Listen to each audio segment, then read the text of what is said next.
পুরুষ তখনই পরকীয়া করে যখন ঘরের স্ত্রী ২ বাচ্চার মা হয়ে যায়। ২ বাচ্চার মা হয়ে গেলে ঘরের স্ত্রীকে আর পুরুষের ভালো লাগে না। স্ত্রী সন্তান রেখে পরকীয়ায় লিপ্ত হয়।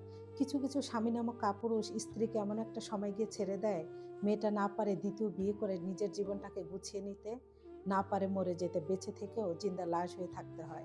কারণ একজন নারী সন্তান হয়ে যাওয়ার পর, মা হয়ে যাওয়ার পর চাইলেই সব সিদ্ধান্ত নিতে পারে না। যদি নিজের সুখ বেছে নেয়, ২য় বিয়ে করে জীবনটাকে সাজায়, তাহলে সন্তানের ভবিষ্যৎ জীবন নষ্ট হয়ে যাবে। আর যদি সন্তানের কথা ভেবে সারাটা জীবন একা পার করে দেয়, তাহলে অন্যের দয়ায় স্ট্রং ভাবে অবহেলা, লাঞ্ছিত, বঞ্চিত সহ্য করে এই সমাজে টিকে থাকতে হবে। বিয়ের পর মেয়েদের বাবার বাড়িতেই আশ্রয় দেয় না। আর সেখানে বাচ্চা-কাচ্চা নিয়ে বাবা-মা কখনোই আশ্রয় দেয় না। এই মেয়েটা শুধু স্বামীকে বাবা ডাক শোনানোর জন্য তার আজ এই করুণ অবস্থা।